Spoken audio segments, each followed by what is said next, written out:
Every morning, a timeless ritual unfolds in the homes of millions of Central Americans.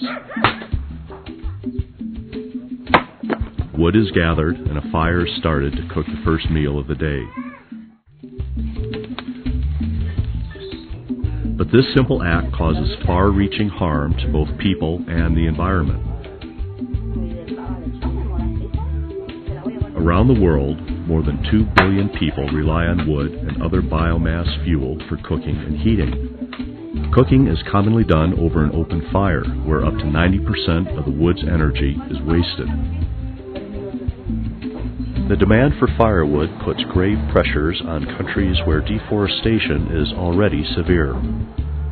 But perhaps most devastating, the smoke from these open fires kills an estimated 1.6 million women and children every year and sickens millions more. According to the World Bank, indoor air pollution is the #1 killer of children under 5. But today, those dangers will become a thing of the past for Maria, whose friends and neighbors are building her a new kind of stove, a stove that uses much less wood and doesn't fill the kitchen with deadly smoke. When Hurricane Mitch struck Central America in 1998, thousands perished in landslides triggered by massive amounts of rain falling on the deforested countryside. This tragedy was the genesis of a unique project by nonprofit organization Trees, Water, and People, combining replanting trees and introducing fuel-efficient stoves to reduce the demand for firewood. One of the figures I was meditating on one day was the fact that 10 trees are being cut for every 1 tree that was being replanted in Central America. It's like playing soccer and getting beat 10-1 every week. You have to do something to change your game plan. That's why the fuel-efficient stoves, adding those to our project, have been so important.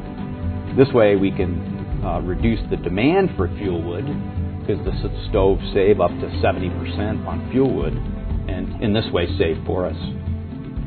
A few dollars worth of bricks, mortar, and metal will change Maria's life instantly. No longer breathing the smoke from her open cooking fire, her health will improve. By needing less wood to cook her family meals, she will save money and time. And because the stoves decrease the demand for firewood, trees planted now in Central America can grow once again into forests. To date, we've built 10,000 improved stoves all over Central America. Every stove benefits about 5 people in the family. So that's 50,000 people who've benefited from our stoves over the last 5 years. They're saving money, they're saving time, and of course the health benefits, getting that smoke out of the kitchen and not breathing the toxic smoke. From its beginning in Honduras, the fuel-efficient stove has been successfully introduced into El Salvador, Guatemala, and Nicaragua. Adaptation has been central to this success. We decided from the very beginning to use locally available materials. So when we introduce the stove into a new country, we have to take those things into account, right? Adapting it to the local foods and the local cooking customs, and searching out local materials. Another adaptation was to develop a factory-built stove in Nicaragua. Led by partner organization Proleña, 5,000 of these metal eco-stoves have been manufactured and sold since 2000. It is this 3-pronged emphasis on health, economics, and the environment that makes Trees, Water, and People's fuel-efficient stove project unique and provides a solid foundation for the future.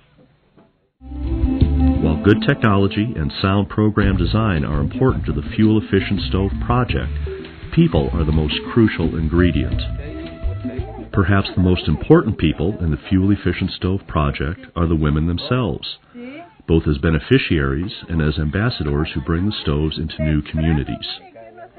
I think people are interested in funding the stoves because it's such a direct connection. Or families up here helping families down in Central America.